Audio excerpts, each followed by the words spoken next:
عزیز طلبہ، میں سے شیخ ایک بار پھر آپ کی خدمت میں حاضر۔ آج ہم جماعت 12ویں کی درس کتاب کے حصہ اطلاع کی تحریر سے روداد نویسی دیکھنے والے ہیں۔ اس میں ہم دیکھیں گے کہ روداد کس طرح سے لکھی جاتی ہے۔ اس سے پہلے میں اس موضوع پر 2-3 ویڈیوز اپلوڈ کر چکا ہوں، لیکن آج میں آپ کو روداد کی ایک ایگزامپل کے ساتھ سمجھاؤں گا کہ آپ نے کس طرح سے روداد لکھنی ہے۔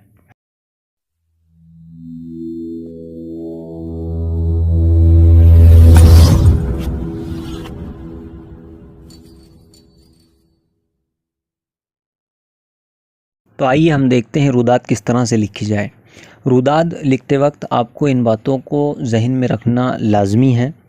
مثلا جلسے کا موضوع کیا ہے، مقام جلسہ کس مقام پر جلسہ ہونے والا ہے یا ہوا ہے، تاریخ، دن، وقت، نوعیت، صدر کا نام اور عہدہ، مہمان خصوصی کا نام اور عہدہ، جلسے کے منتظمین کے نام اور عہدے، دیگر مندوبین کی تفصیل۔ ان تمام کے لیے توصیفی کلمات،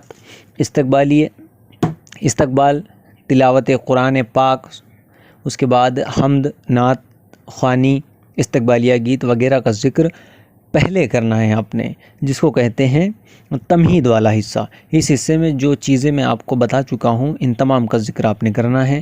اس کے بعد درمیانی حصے میں کس طرح کی سرگرمیاں عمل میں آئی ہیں وہ لکھنا ہے، اور اخیر حصے میں آپ کی روداد کی کامیابی درج کرنی ہے۔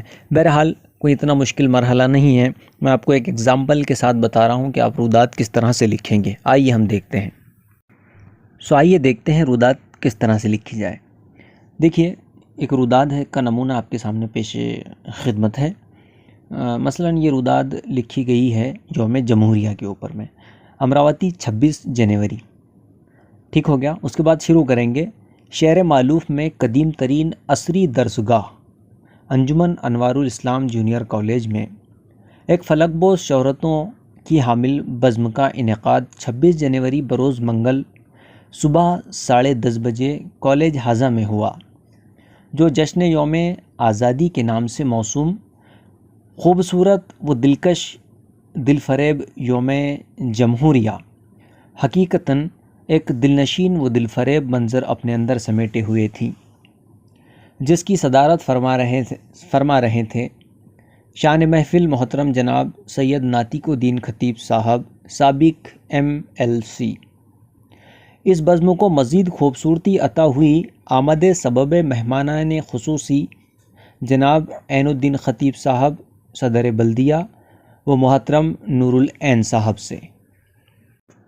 اس بزم کے منتظمین میں جونیئر کالج کا حلقہ اساتذہ مکمل طور پر شامل تھا۔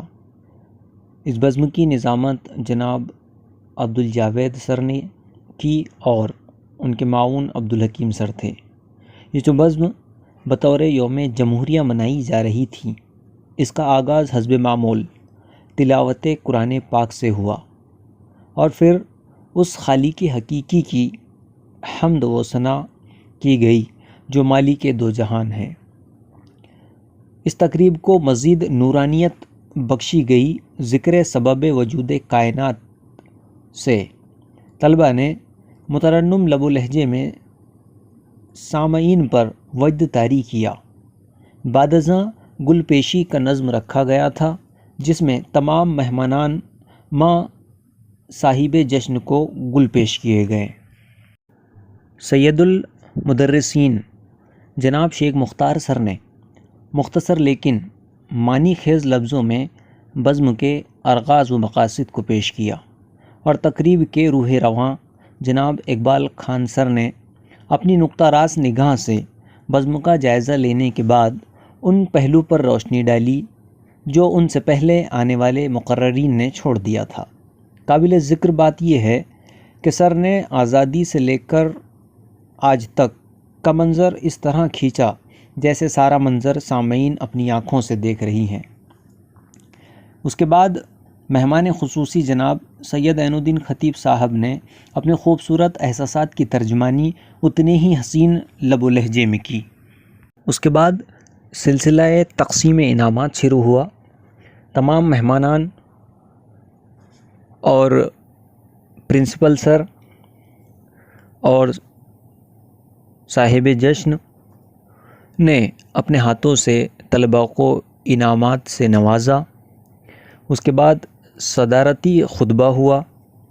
صدر نے جو محفل کی شان تھے سید ناطق الدین خطیب صاحب نے اپنے خیالات کا اظہار کیا، اور بڑی تفصیلی گفتگو کے بعد اس بزم کا اختتام ہوا، جس کا اظہار تشکر جناب شیخ عبید اللہ عاصم نے کیا، اور بزم کو پائے تکمیل پر پہنچایا۔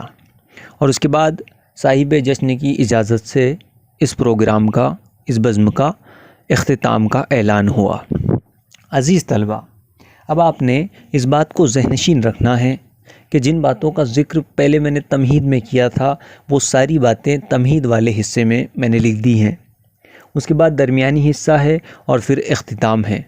روداد کی زبان علاقائی ہو سکتی ہے، آپ جس علاقے میں رہتے ہیں اس علاقے سے تعلق رکھنے والی زبان میں آپ روداد تحریر کر سکتے ہیں۔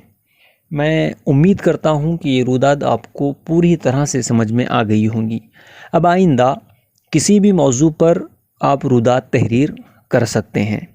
اس ویڈیو کے دیکھنے کے بعد میں سمجھتا ہوں کہ وہ طلباء جو روداد لکھنے سے کترا رہے تھے، اب ان کے لیے تمام دشواریاں حل ہو گئی ہیں۔ موضوع کسی بھی طرح کا ہو، آپ روداد اس طرح سے لکھیں۔ یہاں پر میں ہمارا موضوع جشن یوم جمہوریہ تھا، آپ کو چاہے جیسے موضوع ملے اس کے تعلق سے آپ نے جو ہے روداد لکھنی ہے۔ یہاں پر میں سارا ذکر جو ہے جشن یوم جمہوریہ کا تھا۔ اگر آپ کو پوچھتا ہے کہ سیرت النبی صلی اللہ علیہ وسلم پر روداد لکھیں تو آپ نے اس پروگرام کی روداد اس حوالے سے لکھنی ہے۔ اب مجھے دیجیے اجازت۔ ہاں، ایک بات اور آپ سمجھ لیں کہ کم سے کم ویڈیو کو لائک کر دیا کریں، اور چینل کو سبسکرائب نہیں کیا ہے تو برائے کرم سبسکرائب کر لیں، اور ویڈیو کو شیئر کریں تاکہ آپ کی طرح دوسرے طلباء بھی اس سے بھرپور فائدہ اٹھا سکیں۔ اب مجھے دیجیے اجازت، پھر ملتا ہوں میں نیکسٹ ویڈیو میں۔ تب تک کے لیے خدا حافظ۔